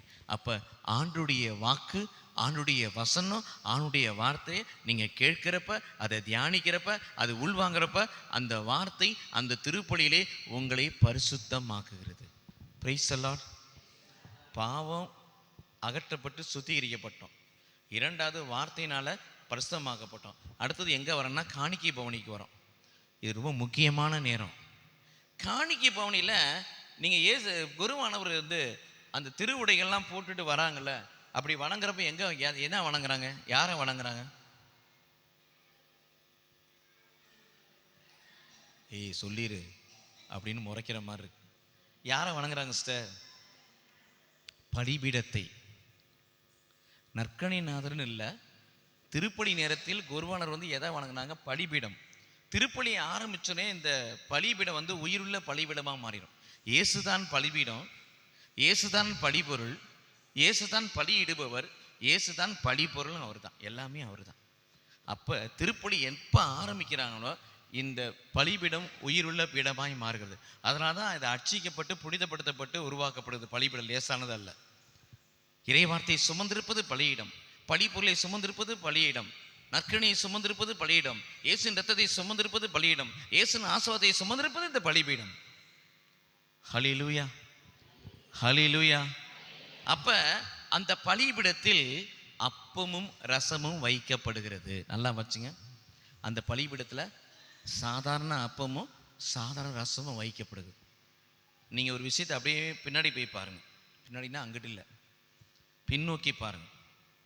மரியாள் இயேசுவின் வார்த்தைகளை இதயத்தில் சுமந்தாள். புனித அகுஸ்தினார் சொல்லுவார், மரியாள் இயேசுவின் வார்த்தைகளை, கடவுளுடைய வார்த்தையை தன் இதயத்தில் சுமந்திருந்தாள். காலம் வருகின்ற பொழுது பரிசுத்தாவின் வல்லமை நிழலிடுகிறது. யார் மேலே? மரியாள் மேலே. அன்னை மரியாள் மேலே, கன்னி மரியாள் மீது அந்த பரிசுத்தாவின் வல்லமை அப்படியே நிழலிடுகின்ற பொழுது அனாட்டிங் பண்ணுறப்ப அந்த இதயத்துக்குள்ள இருக்கிற வார்த்தை என்ன ஆகுது? அப்படியே கருவாகி உருவாகி கர்ப்ப பைக்கு போகுது. பிறகுதான் இயேசு பிறக்கிறார். அப்போ இயேசு பிறக்கிறதுக்கு எது ஆதாரம்னா பரிசுத்தாவியும் வார்த்தையும். வார்த்தையை இயேசு கிறிஸ்து என்னவாய் மாற்றுகிறார்? வார்த்தை மனு உருவானார். அப்படி தானே போட்டிருக்கு யோவான் 1:14. வார்த்தை மனு உருவானார். எங்கே இருக்கிற வார்த்தை? மரியாளுடைய இதயத்தில் இருக்கிற வார்த்தை பரிசுத்தாவின் ஆற்றலால் அங்கே மனுவாகிறார். அதே சேம் ஸ்பிரிச்சுவல் லாஜிக். அதே தான் பலிபீடத்தின் மீது வைக்கப்பட்ட அப்பமும் ரசமும் பரிசுத்தாவியை பொழிந்து இக்காணிகளை புனிதமாக்குன்னு சொல்லி குருவானவர் ஜெபிக்கிறாரா இல்லையா? ஜெபிக்கிறாரா இல்லையாமா? ஆமாவா இல்லையா? பரிசுத்தாவியை பொழிந்து இக்காணிக்கைகளை புனிதப்படுத்த சொன்ன உடனே அங்கே எப்படி மரியாளுடைய இதயத்தில் சுமந்த வார்த்தை மனுவா மாறிச்சோ, அப்பமும் ரசமும், பலிபீடத்தில் வைக்கப்பட்ட அப்பமும் ரசமும் இயேசுவின் உடலாக இரத்தமாக மாறுகிறது. அதே நேரத்தில் நம்மையும் அங்கே ஒப்பு கொடுக்கணும். அதான் காணிக்கை பாட்டு, காணிக்கை மன்றாட்டு. அப்பரசத்தோடு நம்மையும் ஒப்பு கொடுக்கணும். நிறைய பாடல் அப்படியே எழுதியிருப்பாங்க, நிறைய ஜபங்கள் அப்படி வருவதை பார்த்து அப்பரசத்தோடு, பலிபீடத்தில் வைக்கப்பட்ட அப்பரசத்தோடு நம்மையும் ஒப்பு கொடுக்குறப்ப எப்படி அப்பரசம் இயேசுவின் உடலாக இரத்தமாக மாறுகிறதோ நாமும் அங்கே மறுரூபமாக்கப்படுவோம். ஹல்லேலூயா, ஹல்லேலூயா. அதுக்கப்புறம் அடுத்த ப்ரிப்பரேஷன் நற்கரணை வழிபாட்டுக்கு வர்றோம். அந்த நற்கரணை வழிபாட்டில் அந்த நற்கரணையை கொடுப்பதற்கு முன்பதாக, திருவிருந்தில் பங்கு பெறுவதற்கு முன்பதாக அந்த நற்கனையை உயர்த்தி காண்பிப்பதற்கு முன்பதாக குருவானவர் சொல்லுவார், நாங்கள் உட்கொள்ளக்கூடிய உமது உடலும் இரத்தமும் எங்களை நீதி தீர்ப்புக்கும் தண்டனைக்கும் ஆளாக்காதபடி உம்முடைய பரிவிரக்கத்தினால் பரிசுத்தமாக்கி அருள் புரிந்திட வழி நடத்தும்னு சொல்லி ஜெபம் பண்ணுவாங்க. அதுக்கப்புறம் தான் இதோ இறைவனின் செம்மறின்னு சொன்னதுக்கப்புறம் அப்புறம் நம்ம பல ப்ரிப்ரேஷன் நம்ம நடந்தால நம்மையே தாழ்த்தி, ஆண்டவரே நீர் இல்லத்தில் வர நான் தகுதியற்றேன். அதுக்கப்புறம் தான் என்ன செய்யணும், நற்கரனை உட்கொள்ளணும். இவ்வளோ ப்ரிப்ரேஷன் இருக்கு. இத்தகைய வழிமுறைகளில் நாம் திருப்பலியில் பங்கு பெற்றிருக்கிறோமா என்பதை நீங்கள் ஆய்ந்து பாருங்கள். ஆனால் இனி அப்படித்தான் இருக்க வேண்டும். ஹல்லேலூயா, ஹல்லேலூயா. நான் சொன்னல, பவுலுடையார் நெகட்டிவாக சொன்னார். இப்போ நம்ம தகுதியோடு உட்கொள்ளுகின்ற பொழுது நமக்கு தண்டனை தீர்ப்பு இல்லை, நமக்கு பலவீனம் இல்லை, நமக்கு நோய் இல்லை, நமக்கு திடீர் மரணம் இல்லை. பிரைஸ் தி லார்ட், ஹல்லேலூயா, ஹல்லேலூயா. திருப்பலியில் பங்கு பெறுகிற, தகுதியோடு பங்கு பெறுகிற திருவிருந்து, இயேசுவின் உடலும் இயேசுவின் இரத்தமும் நோயில்லாத வாழ்வை கொடுக்கிறது, நீடிய வாழ்வை கொடுக்கிறது என்பதை நாம் அறிந்து கொள்வோம். ஹல்லேலூயா.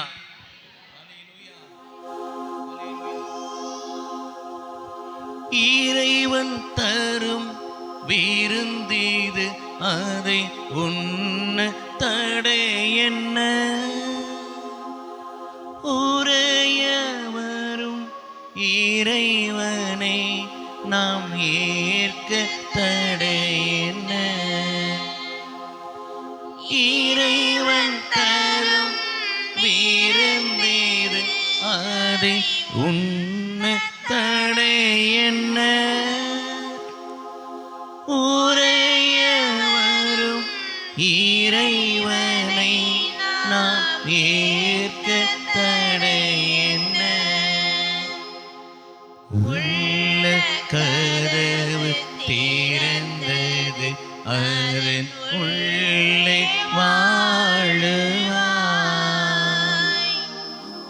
உவகை என்னும் ஒளி கொணர்ந்து என்னை ஆளுவாய்.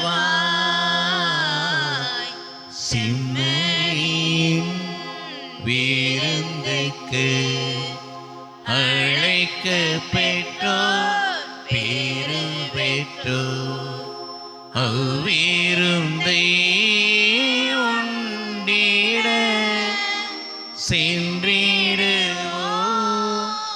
இன்பம் பொங்க. ஹல்லேலூயா. ஒன்று, தாய் தந்தையரை போற்ற வேண்டும். இரண்டாவது, ஆவியிலும் உண்மையிலும் கடவுளை தொழ வேண்டும். மூன்றாவது, தகுதியோடு திருவிருந்தில் பங்கு பெற வேண்டும். நான்காவது, ஆண்டவருடைய வார்த்தை. சாலமோனின் ஞானம் 16ஆம் அதிகாரம், சாலமோனின் ஞானம் 16ஆம் அதிகாரம் 12ஆம் திருவசனம் என்ன சொல்லுகிறது? மருந்தோ பச்சிலையோ மனிதனை சுகப்படுத்தவில்லை, அனைத்தையும் குணமாக்கும் ஆண்டவரின் நலமிக்க வார்த்தைகள் உன்னை குணப்படுத்தும். எவ்வளோ ட்ரை பண்ணுறோம், எவ்வளோ ஹாஸ்பிட்டல் போகிறோம், எவ்வளோ ட்ரீட்மெண்ட் பார்க்குறோம், ஆனால் பிரயோஜனம் இல்லாமல் அந்த வியாதி நீங்கின பாடு இல்லை. அப்படி நீங்காத வியாதிகளுக்கு விடுதலை கொடுப்பவர் யாருன்னா இயேசுவின் வார்த்தை, கடவுளின் வார்த்தை. அதுதான் எழுதப்பட்டிருக்குது. ஒருவேளை மருந்தோ பச்சுலையோ சுகம் கொடுக்காமல் போகலாம், மருந்தோ பச்சுலையோ சுகம் கொடுக்கவில்லை, அனைத்தையும் குணமாக்கும் ஆண்டவரின் நலமிக்க வார்த்தைகள் உன்னை குணப்படுத்தும். உள்ளபடியே ஆண்டவரின் வார்த்தை அது வல்லமையுள்ள வார்த்தை, செயலாட்டு வார்த்தை, அழியாத வார்த்தை, உருமாற்றும் வார்த்தை, உளமாற்றும் வார்த்தை, நிலைத்திருக்கும் வார்த்தை, விடுதலை வார்த்தை என்று சொல்லி நம்பி அந்த வார்த்தையை நாம் விசுவசித்தால் அந்த வார்த்தை நமக்கு விடுதலை கொடுக்கும். Price the lord, praise the Lord. ஏன்னா இயேசு சுவாமியை குறித்து வாசிக்கிறப்ப மத்தேயு நற்செய்தி 8ஆம் அதிகாரம் 16ல் ஒரு வார்த்தை போடப்பட்டிருக்கும். அவர் ஒரே ஒரு வார்த்தையினால் நோய்களை நீக்கினார், பேய்களை ஓட்டினார். ஒரு வார்த்தை. நீங்கள் இந்த மத்தேயு நற்செய்தி 8ஆம் அதிகாரத்தில் நூற்றுவ தலைவன் நிகழ்வு உங்களுக்கு தெரியும். அவன் பாருங்க எவ்வளோ அவன் சாதாரண யூதன் கிடையாது, யூத மதத்தை சார்ந்தவன் கிடையாது, அவர் ஒரு நூற்றுவ தலைவன். அங்கே பாருங்க என்ன நடக்குது. அவனுடைய ஊழியக்காரனுக்கு பிரச்சனை, படுக்கையில் கிடக்கிறான். அவன் சொன்ன வார்த்தை முதல்ல, ஆண்டவரே நீர் இல்லத்துக்குள்ள வர வேணாம். ஃபர்ஸ்ட் என்ன சொல்றான்? நீ இல்லத்துக்குள்ள வர வேணாம். ஏன்னா நான் பாவி, ஒப்புக்கிறான் தாழ்ச்சியோடு. நான் ஒரு பாவி ஆண்டவரே, பாவி வீட்டுக்குள்ள உங்க கால் பட வேணாம், நீர் புனிதர், நீர் கடவுள் என்பதை அறிந்தான். இரண்டாவது இன்னொன்று, எரேமியா 23:23 போடப்பட்டிருக்கும், நம் ஆண்டவராகிய கடவுள் தூரத்திற்கும் கடவுள், சமீபத்திற்கும் கடவுள். இங்கிருந்து செபிக்கிற உங்களுக்கும் அவர் கடவுள், யாருக்காவது யார் தான் இங்கிருந்து செபிக்கிறீங்களா அவங்களுக்கும் அவர் தான் கடவுள். அதை தான் அவன் சொல்கிறான், ஆண்டவரே இங்கே இருக்க எனக்கு நீங்கள் தான் கடவுள், என் ஊழியக்காரத்தவன் படுக்கையில் இருக்கிறான் அவனுக்கு நீங்கள் தான் கடவுள். அடுத்தது, என் வார்த்தைக்கே வல்லமை இருக்குது. ஒருத்தனை பார்த்து போனா போகிறான், வானா வரான். என் வார்த்தைக்கே வல்லமை இருந்தா உங்கள் வார்த்தைக்கு எத்தனை வல்லமை இருக்கும்? உங்கள் வார்த்தைக்கு எத்தனை வல்லமை இருக்கும்? எப்படி விசுவசிக்கிறான்? திருப்பாடல் 107:20 போடப்பட்டிருக்கு, கடவுள் தம் வார்த்தைகளை அனுப்பி அவர்களை குணப்படுத்தினார். அதே வார்த்தை அனுப்பி என் ஊழியக்காரனை குணப்படுத்துங்கன்னு சொல்லி கேட்குறான். Price the lord, hallelujah, hallelujah, hallelujah, ஹல்லேலூயா. சொன்ன அந்த நிமிஷத்திலே இத்தகைய விசுவாசத்தை இஸ்ராயலில் நான் கண்டதில்லையேன்னு சொல்லி அவனை பெருமைப்படுத்துவது மட்டுமல்லாமல் அவன் சொன்னபடியே ஊழியக்காரனுக்கு அந்த கணத்திலே சுகம் கொடுத்தான். நீங்கள் நானும் பார்க்கிற, நீங்கள் நானும் நான் படிக்கிற, நீங்கள் நானும் நம்புகிற, நீங்கள் நானும் விசுவசிக்கிற, நீங்கள் நானும் வழிபடுகிற, நீங்கள் நானும் கீழ்ப்படுகிற வார்த்தை, கடவுளுடைய வார்த்தை தாங்கக்கூடிய பிள்ளைகளாய், நேசிக்கக்கூடிய பிள்ளைகளாய், இறை வார்த்தை கூடி நடக்கக்கூடிய பிள்ளைகளாய் நீங்கள் நானும் விருப்பம் எடுத்து சொன்னால் அந்த வார்த்தை சுகத்தை கொடுக்கும், ஆரோக்கியத்தை கொடுக்கும், நோயை நிர்மூலமாக்கும். ஹல்லேலூயா, ஹல்லேலூயா. சவேரியார், புனித சவேரியார், அவர் புதுசாக வந்தப்போ என்ன சொன்னால், சின்ன சின்ன மருந்தெல்லாம் கொடுப்பார். அந்த கடலோரத்தில் இருக்கவங்களுக்கெல்லாம் காய்ச்சல் இப்படி ஏதாவது வரும், அப்போ சின்ன சின்ன இந்த டேப்லெட்ஸ்லாம் வந்து அங்கே யூரோப்பியன் கண்ட்ரிலேருந்து கொண்டு வந்தெல்லாம் ஒரு காலகட்டத்தில் தீர்ந்து போச்சு, மருந்தெல்லாம் தீர்ந்து போச்சு, கப்பலில் வரல. அப்போ என்ன செய்கிறாருன்னா, இறை வார்த்தையை எழுதி, இந்த மாதிரி வார்த்தை உன்னை குணப்படுத்தும், ஆண்டு வார்த்தையை குணப்படுத்துவான்னு இருக்குல்ல, அந்த வசனத்தை ஃபுல்லாக எழுதாமல் அந்த வசனத்தையும், இப்போ உதாரணமாக மத்தேயு 8:10, மேத்யூ 8:16, கடவுள் ஒரே ஒரு வார்த்தையினால் நோய்களை குணம், இந்த மாதிரி அந்த நம்பர்ஸை மட்டும் எழுதி குடிச்சு கரைச்சி குடியன்னாரான். Price the Lord. நம்பிக்கை ஓலைச்சோடி மாதிரி இருக்கும், அதை கரைச்சி இலை மாதிரி இருக்கும், மருந்து இலை மாதிரி இருக்கும், அதில் எழுதிய கொடுப்பாராம், அதை கரைச்சி குடித்து நோய்கள் குணமாகியது. Price the Lord. இலையில அந்த ஓலைச்சுவடியில் அந்த பேப்பரில் காணப்பட்ட அந்த இறை வார்த்தையை அவங்க நம்புனாங்க. ஹல்லேலூயா, ஹல்லேலூயா, ஹல்லேலூயா. இறை வார்த்தைக்கு வல்லமை உண்டு. Praise the lord, praise the lord, hallelujah, hallelujah.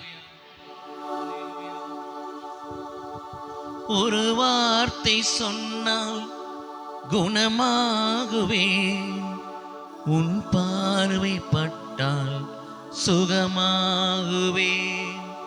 ஒரு வார்த்தை சொன்னால் குணமாகுவேன், உன் பார்வை பட்டால் சுகமாகுவேன். குணமாகுவேன், சுகமாகுவேன், குணமாகுவேன், சுகமாகுவேன். குணமாக்கும் இயேசுவே குணமாக்கிடும், சுமையாவும் நீக்கி சுகமாக்கிடும். சேர்ந்து பாடுவோம். குணமாக்கும் இயேசுவே குணமாக்கிடும், சுமையாவும் நீக்கி சுகமாக்கிடும். ஹல்லேலூயா. ஒன்று, தாய் தந்தையரை போற்று. இரண்டாவது, ஆண்டவரை தொழுதுகொள் உண்மையிலும் ஆவிலும். மூன்றாவது, திருவிருந்தில் பரிசுத்தமாய் பங்கு கொள். நான்காவது, ஆண்டவருடைய வார்த்தையை நம்பு, விசுவசி, அறிக்கை செய்.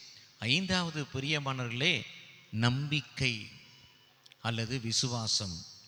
யாக்கோபு 5:15 யாக்கோபு 5:15 வாசிக்கிறோம். நம்பிக்கை உள்ள மன்றாட்டு, விசுவாசம் உள்ள ஜெபம் நோயாளியை குணமாக்கும். Price the Lord. குருவானர் வந்து ஜெபிக்கலாம், ஆயர் வந்து ஜெபிக்கலாம், ஒரு பாஸ்டர் ஜெபிக்கலாம், ஒரு ஊழியக்காரர் ஜெபிக்கலாம், வீட்டில் இருக்கிற விசுவாசி நீங்கள் ஜெபிக்கலாம். ஆனால் யார் ஜெபிக்கிறான்னு முக்கியம் இல்லை, ஜெபிப்பவர்கள்ட்ட என்ன இருக்கணும்? நம்பிக்கை இருக்கணும். நம்பிக்கையோடு விசுவாசோடு ஜெபித்தா அந்த நோய் குணமாகும். போங்க வீட்டில் போய் யாராவது வியாதியோடு இருந்தால் எண்ணெயில் அவங்க தலையில் எண்ணெய் பூசி நம்பிக்கையோடு ஜெபம். ஆனால் நமக்கு ஒரு குவாலிஃபிகேஷன், என் ஒரு கண்ணில் நம்பிக்கை, ஒரு கண்ணில் விசுவாசம் இருக்கணும். அது இருந்தால் தான் அது செல்லுபடியாகும். Price the Lord. நாம் கடவுள் மீது நம்பிக்கை உடையவர்களாக, நாம் தூய்மை உடையவர்களாக, கடவுளுடைய பார்வையில் நாம் ஏற்புடையவர்களாக வாழுகிற பிள்ளைகளாக இருப்போம் என்று சொன்னால், நாம் எண்ணெய் பூசி இயேசுவின் நாமத்தில் ஜெபிக்கின்ற பொழுது நம்முடைய நம்பிக்கையோடு கூடிய மன்றாட்டு, விசுவாசத்தோடு கூடிய ஜெபம் நோயாளியை குணப்படுத்தும். Praise the lord. Hallelujah, hallelujah, hallelujah, hallelujah. நன்றி ஆண்டவரே. இந்த சூம்பிய கையை ஒருத்தர் இருப்பான், பார்த்துருக்கீங்களா? பைபிளில் வரும். அவனுக்கு ஏற்கனவே கை பாதி இல்லை, அப்படிதானே, சுருங்கி இருக்கும். அவர் என்ன செய்யறாருன்னா, எல்லாத்துக்கும் முன்னாடி நிறுத்துவார் ஏசப்பா. ஏசு சாமி அவனை நிறுத்தி என்ன சொல்லுவார்? என்ன சொல்லுவாருமா? அட சொல்லுங்களேன், உன் கையை நீட்டுன்னு சொல்லுவார். அவனுக்கு பிரச்சனையே என்னது? கையை நீட்ட முடியாது, கையே இல்லை, பாதி சுருங்கி கிடக்கு. அவனை பார்த்து ஏசாமி சொல்லுவார், கையை நீட்டினா எங்கே கையை நீட்டுவான்? அவன் சொல்லியிருப்பான், ஆண்டவரே பிரச்சனையே எனக்கு அதுதான், கை இருந்தால் நீட்ட மாட்டேன்னா, அது சுருங்கி எங்கே இருக்குன்னு எனக்கே தெரியல. அவன் சொல்லியிருப்பான். ஆனால் பிரியமானவர்களே, விசுவாசத்தை பாருங்கள், படக்குன்னு கையை நீட்டுறான். அந்த விசுவாசத்தோடு நமக்கு கை இல்லை, நமக்கு கை பாதி தான் இருக்குது, நமக்கு சுருங்கி தான் இருக்குது, அந்த விளக்கத்தெல்லாம் சொல்லாமல் உன் கையை நீட்டுன்னு சொன்னேன்னு உடனே கீழ்ப்படிஞ்சு கையை நீட்டினா அவன் சுகமாகியது. Price the Lord. நம்பிக்கை, விசுவாசம். அபாக்குக்கு 2ஆம் அதிகாரம் 4 வாசிக்கிறோம், விசுவாசத்தினால் நீதிமான் பிழைப்பான். யோவான் நற்செய்தி 11ஆம் அதிகாரம் 40 வாசிக்கிறோம், மார்த்தாள் நீ விசுவசித்தால், நீ நம்பினால் கடவுளுடைய மகிமை அற்புதத்தை காண்பாய். எபிரேயர் 11ஆம் அதிகாரம் 6 வாசிக்கிறோம், கடவுள் இருக்கிறார் என்றும், கடவுள் இருக்கிறார் என்றும் தம்மை தேடுகிற பிள்ளைகளுக்கு கைமாறு அளிக்கிறார்னு நம்புங்கள் என்று சொல்லுகிறார். ஹல்லேலூயா, ஹல்லேலூயா, ஹல்லேலூயா. எனக்கு ரொம்ப இப்போதான் எனக்கே அந்த வசனம் இப்போதான் ஒரு வாரத்தில் தென்பட்டுச்சு. 2 குறிப்பேடு 16ஆம் அதிகாரம் 9ஆம் திருவசனம். 2 குறிப்பேடு 16ஆம் அதிகாரம் 9ஆம் திருவசனம். ஆண்டவருடைய கண்கள் பூமியெங்க உலாவிக் கொண்டு. இப்போ உங்களுடைய எல்லாரையும் பார்த்துட்டு தான் இருக்கார். ஒருத்தருக்கும் அவருக்கு மறைவா இல்லை, ஒருத்தருடைய செயல்பாடுகள் அவருக்கு மறைவா இல்லை, எல்லாமே வெளிச்சமாக தான் இருக்கு. ஆண்டவருடைய பரிசுத்தமான கண்கள் பூமியெங்கு உலாவி கொண்டு இருக்கிறது. அடுத்த வசனம், முழு மனதோடு அவரை நம்புவோருக்கு தம் ஆற்றலை வெளிப்படுத்துகிறார். யாரெல்லாம் முழுமையாக அவரை நம்புகிறாங்களோ, யாரெல்லாம் முழுமையாக விசுவாசம்னா அவர்களுக்கு தன் ஆற்றலை, அவர்களுக்கு தன் வல்லமையை, அவர்களுக்கு தன் சுகத்தை கொடுப்பவராய் வெளிப்படுத்துவராய் ஆண்டவராகிய இயேசு கிறிஸ்து இருக்கிறார். ஹல்லேலூயா, hallelujah, hallelujah, hallelujah.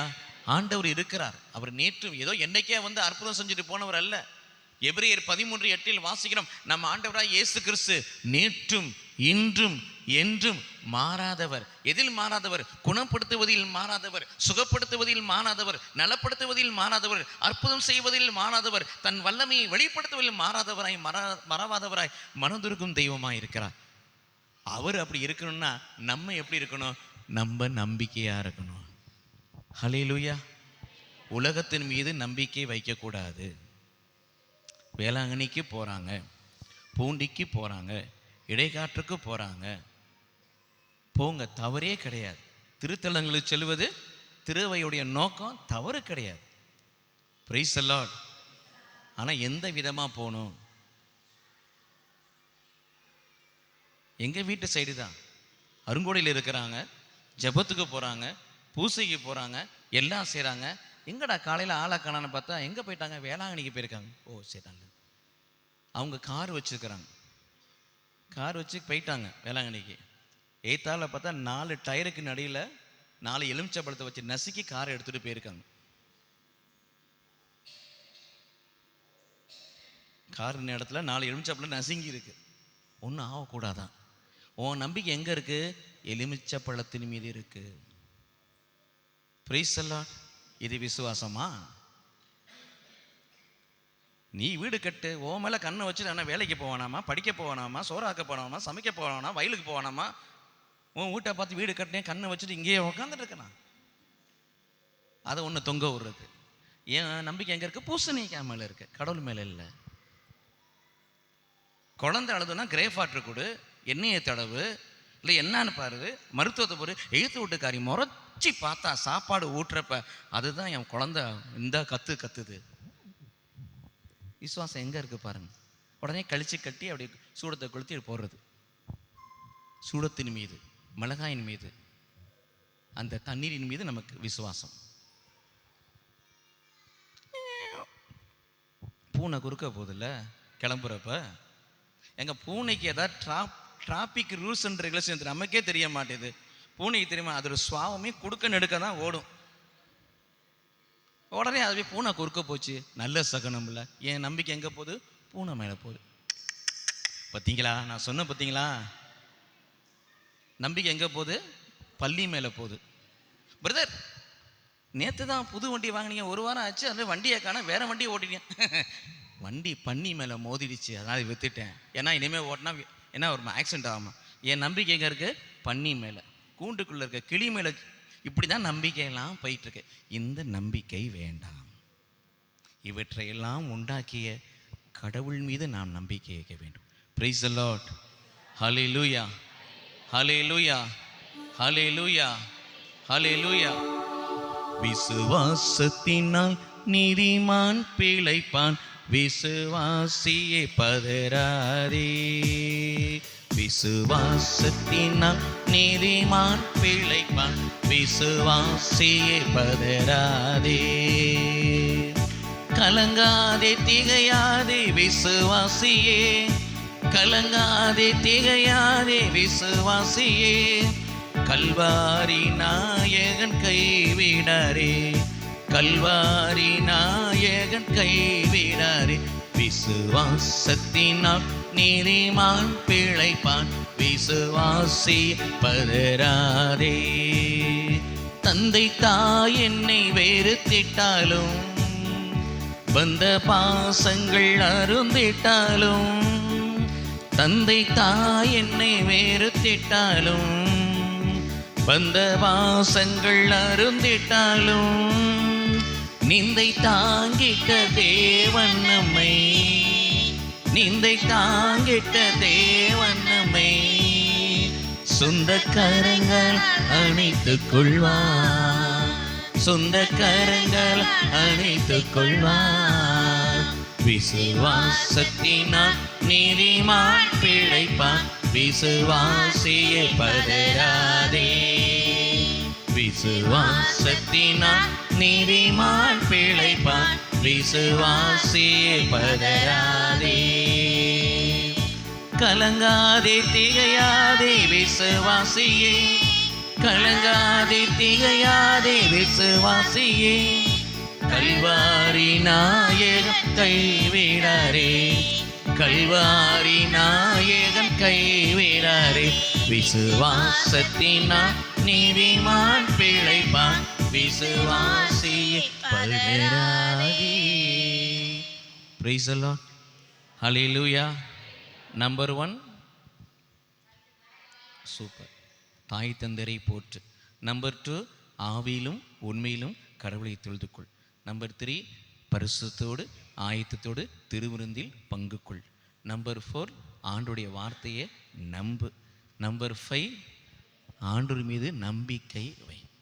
Price the lord. Hallelujah, hallelujah, hallelujah. நன்றி ஆண்டவரே, நன்றி இயேசுவே. அடுத்தபடியாக பிரியமானவர்களே, ஆவி ஆன்மா சரீரம். 3 யோவான் 1ஆம் அதிகாரம் 2ஆம் திருவசனம். 3 யோவான் 1ஆம் அதிகாரம் 2ஆம் திருவசனம். நீ உன் ஆன்மா வாழ்ந்திருப்பது போல, நீ உன் இதயம் வாழ்ந்திருப்பது போல, நீ உன் உள்ளம் வாழ்ந்திருப்பது போல எல்லா வகையிலும் வாழ்ந்து சுகமாயிரும். உடம்புல மட்டுமல்ல, எல்லா வகையிலும், பிசிக்கலா, ஸ்பிரிச்சுவலா, எக்கனாமிக்கலா, என்னென்ன காரியங்கள் இருக்கோ எல்லா வகையிலுமே ஒரு சுகம், விடுதலை, வல்லமை, வாழ்வு, ஆசீர்வாதம், நிம்மதி எல்லாமே இருக்கும். எப்போ உங்களுக்குள்ள கொடுக்கப்பட்ட ஆன்மாவை நீங்கள் வாழ வைக்கணும். Price the Lord. பாவம் செய்துவிட்டு பாவத்தை அறிக்கை செய்யாமல், பாவ மன்னிப்பு நிச்சயத்தை பெற்றுக்கொள்ளாமல், பாவத்தோடு வாழ்ந்து நான் செய்ததெல்லாம் பாவமா என்று பாவத்தை நியாயப்படுத்தி அவன் இந்த பாவம் செய்யலான்னு சொல்லி அந்த அவனை குற்றப்படுத்தி பாவமே இல்லாமல் பாவ மன்னிப்பே பெற்றுக்கொள்ளாமல், பாவ மன்னிப்பு நிச்சயத்தை பெற்றுக்கொள்ளாமல் வாழ்ந்தோம்னா ஒரு காலகட்டத்தில் இது அப்படியே போயிட்டே இருந்துச்சுன்னா எசேக்கியேல் 18:4 சொல்லுகிறது, பாவம் செய்கிற ஆன்மா சாகவே சாகும். செத்து போயிடும் அந்த ஆன்மா, செயலற்று போய்விடும் இந்த ஆன்மா, அந்த உள்ளம். அப்ப அந்த ஆன்மாவை வாழவைன்னு சொல்லி ஆண்டவர் இந்த ஆன்மா நமக்கு ஒப்படைச்சிருக்கிறாரு. நம்ம ஆன்மாவை பாவத்தினால சாகடிக்க கூடாது. அப்ப அந்த ஆன்மா வாழ்வதற்கு என்ன செய்யணும்? ஆன்மாவுக்குன்னு சில காரியங்கள் இருக்கிறது. நம்ம ஏற்கனவே பார்த்தது போல கொலோசையர் 3:16 வாசிக்கிறோம், இயேசு கிறிஸ்துவின் வார்த்தை நிறைவளத்தோடு உங்கள் இருதயங்களில் உங்கள் ஆன்மாவில் குடிக்கொள்வதாக. கொலோசையர் 3:15 நம்ம சமாதான குருவாண்டர் இயேசு நாமத்தில் சொல்றாருல, அந்த சமாதானம் உங்களோடு இருப்பதாக. இயேசு கிறிஸ்துவின் சமாதானம் என் உள்ளத்திலையும் இல்லத்திலையும் நிறைஞ்சு இருப்பதாக.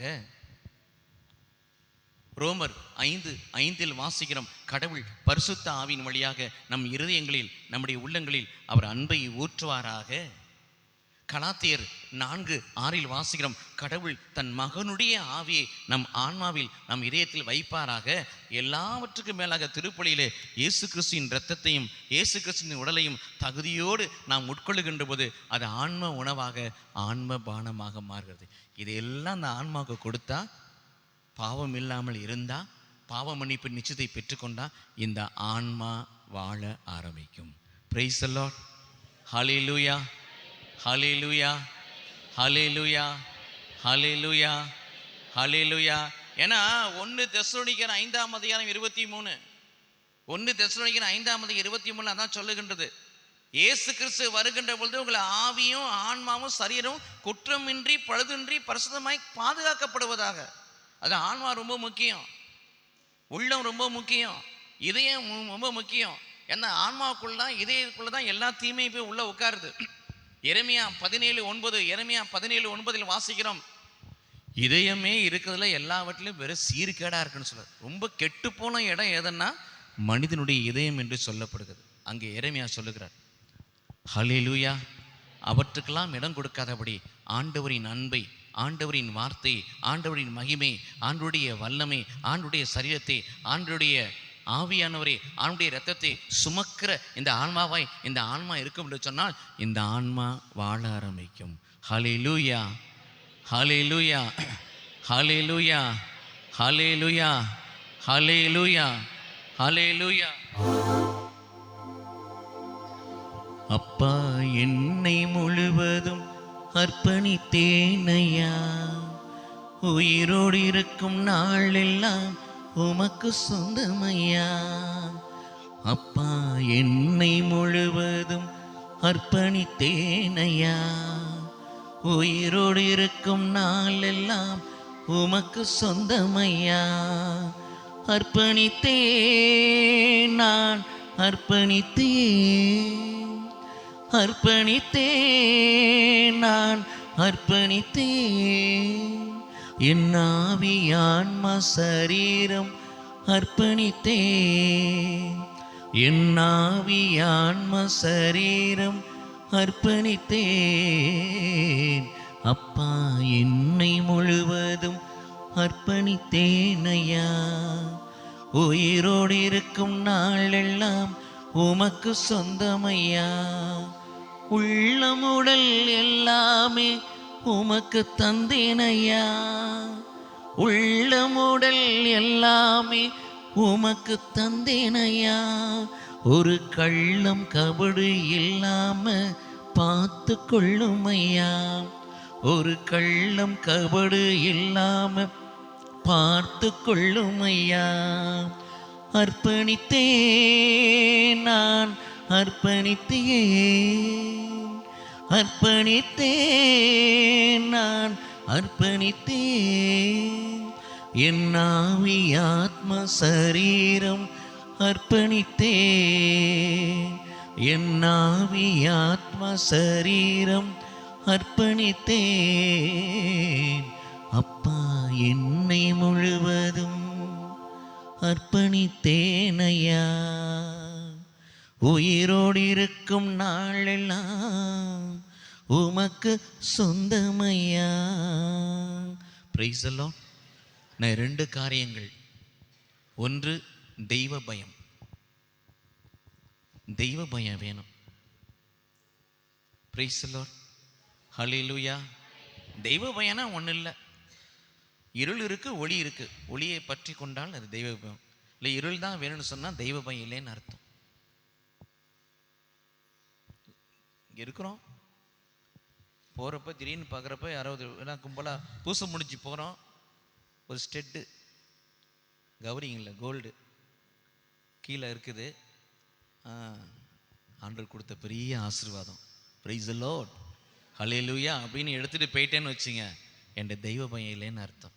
ஐயோ பாவம், நமக்குள்ளே வந்தவங்க யாருதுன்னு தெரில, ஃபாதர்கிட்ட சொல்லி அறிக்கை செஞ்சு அதை கொடுத்தா உங்கள்கிட்ட தெய்வ பயம் இருக்கு.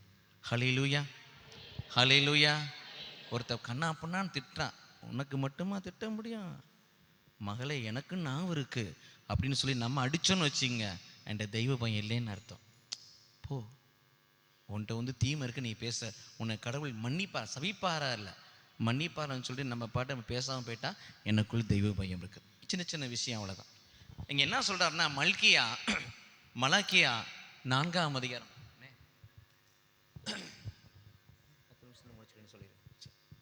மலாக்கியா 4ஆம் அதிகாரம் 2-3 வாசிக்கிறோம். தெய்வ பயம் உள்ளோர் யாவர் மீதும் நீதியின் சூரியன் உதிப்பார். நீதியின் சூரியன் யாரு? ஆண்டவராக இயேசு கிறிஸ்து, விடிவெளி நட்சத்திரம். தெய்வ பயம் உள்ளோர் யாவர் மீதும் நீதியின் சூரியன் உதிப்பார். அப்படி சிறகுகளின் செட்டைக்குள் ஆரோக்கியம் உண்டு, நலம் உண்டு. அப்ப தெய்வ பயம் உள்ள பிள்ளைகள் மீத கடவுள் என்னத்தை கொடுக்கிறான்னா, தன் செட்டைகளுக்குள்ளே வைத்து ஆரோக்கியத்தோடு, நலத்தோடு, பலத்தோடு அவர்களை வாழ வைக்கிறார். ஆக தெய்வ பயம் என்பது நமக்கு ஆரோக்கியத்தை, வியாதி இல்லாத பலத்தோடு கூடிய வாழ்க்கையை கொடுக்கும். ஹல்லேலூயா, ஹல்லேலூயா, ஹல்லேலூயா. நன்றி ஆண்டவரே, நன்றி இயேசுவே, நன்றி இயேசுவே. ஹல்லேலூயா, ஹல்லேலூயா. கடைசியாக பிரியமானவர்களே, நமக்கு தெரியும், ஏசாயா 53:4 வாசிக்கிறோம். 53:3-4 வாசிக்கிறோம். அவர் நம் பிணிகளை ஏற்றுக்கொண்டார், நம் நோய்களை சுமந்து கொண்டார், நம்மை நலமாக்கும் தண்டனை அவர் மீது விழுந்து. இயேசு கிறிஸ்து பாவத்துக்காக மட்டுமல்ல, சாபத்துக்காக மட்டுமல்ல, மாறாக விடுதலைக்காக மட்டுமல்ல, வியாதிகள் நீங்குவதற்காக, சுகம் பெறுவதற்காக, நலம் பெறுவதற்காக, வல்லமை பெறுவதற்காக, நல்வாழ்வு பெறுவதற்காக எல்லா வியாதியையும் அவர் சிலுவிலே சுமந்து தீர்த்தார். Price the Lord.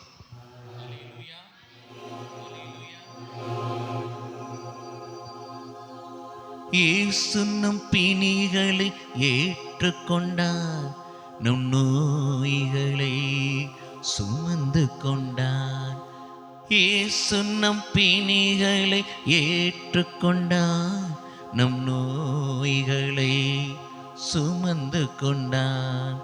இயேசு நம் பிணிகளை ஏற்றுக்கொண்டார். Praise the lord. Hallelujah, hallelujah, hallelujah, hallelujah. நன்றி ஆண்டவரே, நன்றி இயேசுவே. கடைசியாக பிரியமானவர்களே, நீங்களும் நானும் அப்படி காயங்களால் சுகமானன்றது ஒரு நிலை. எப்பெல்லாம் சிலுவையை பார்க்குறோமோ, எப்பெல்லாம் சிலுவையின் பாடுகளை பார்க்குறோமோ, அப்பா என் நோய்களுக்காக நீ என் நோய்களை சிலுவிலே சுமந்து தீர்த்தீர் என்று சொல்லி ஜெபிக்கின்ற பொழுது அவர் காயங்கள் நம்மை சுகமாக்கும், அவர் தழும்புகள் நம்மை சுகமாக்கும். 1 பேதுரு 2ஆம் அதிகாரம் 24 அதுதான் சொல்லுகிறது, நாம் அவருடைய காயங்களினால், தழும்புகளினால் சுகமானோம். கடைசியாக பிரியமானவர்களே, நாம் பார்க்கக்கூடியது, நாம் ஆண்டவருடைய ஆலயத்துக்கு வருகிற நாம் ஆண்டவரின் ஆலயமாக இருக்கணும். அவ்வளோதான். இறை வார்த்தை எனக்குள் இருக்கின்ற பொழுது, ஆவியானவர் எனக்குள் இருக்கின்ற பொழுது, வல்லமை எனக்குள் இருக்கின்ற பொழுது, நம்பிக்கை எனக்குள் இருக்கின்ற பொழுது, அன்பு எனக்குள் இருக்கின்ற பொழுது, நான் யாராய் மாடுகிறேன், ஆண்டவரை வழிபடுகிற, ஆராதிக்கிற, துதிக்கிற, போற்றுகிற, போழுகிற, உயர்த்துகிற மகனாய் இருக்கின்ற பொழுது நான் என்னவா மாறுகிறேன்? அவனுடைய கண்களுக்கு முன்பதாக அவருடைய ஆலயமாய் மாறுகிறேன். ஆலயத்துக்கு வருகிற நான் ஆலயமாய் மாறுகிறேன். அதான் எழுதப்பட்டிருக்க ஆகாய் 2ஆம் அதிகாரம் 9 வாசிக்கிறோம். அங்கே சொல்லப்படுகிறது, முந்தின ஆலயத்தின் மகிமையை காட்டிலும் பிந்தின ஆலயத்தின் மகிமை அதிகமாக இருக்கும். முந்தின ஆலயம் சாலமோன் கட்டியது, பிந்தின ஆலயம் உட்கார்ந்துருக்கிற நீங்கள் நான் தான் பிந்தின ஆலயம். 1 கொரிந்தியர் 3:16-17 வாசிக்கிறோம். நீங்கள் தான் கடவுளுடைய ஆலயம் என்று பவுலுடையா சொல்லுகிறார். நம்முடைய ஆளுடைய ஆலயமாக இருந்தோம்னாக்கா அங்கே எழுதப்பட்டிருக்கிறது, ஆகாய 2 சொல்லப்படுகிறது, இந்த ஆலயமாக இருக்கிற பிள்ளைகளுக்கு நலத்தை நல்குவேன், சுகத்தை நல்குவேன் சொல்கிறார். Price the Lord. ஆக இந்த நாட்களுமாய் கூட வியாதி இல்லாமல் வாழ்வதற்கு, வியாதி வந்தால் வியாதி நீங்குவதற்கு என்ன செய்ய வேண்டும் என்பதை கடவுள் கற்றுக் கொடுத்த அந்த வார்த்தைகளை பெற்றுக்கொள்வோம், விசுவசிப்போம், அதன்படி வாழ்க்கையை அமைத்துக் கொள்வோம். இந்த பூமியிலே சுகத்தோடு, நலத்தோடு, பலத்தோடு, ஆயுளோடு, நிம்மதியோடு, நிறைவோடு, நிம்மதியோடு நாமும் வாழ்வோம், மக்களை வாழ வைப்போம். கடவுள் நம்மை ஆசீர்வதிப்பாராக. ஆமென்.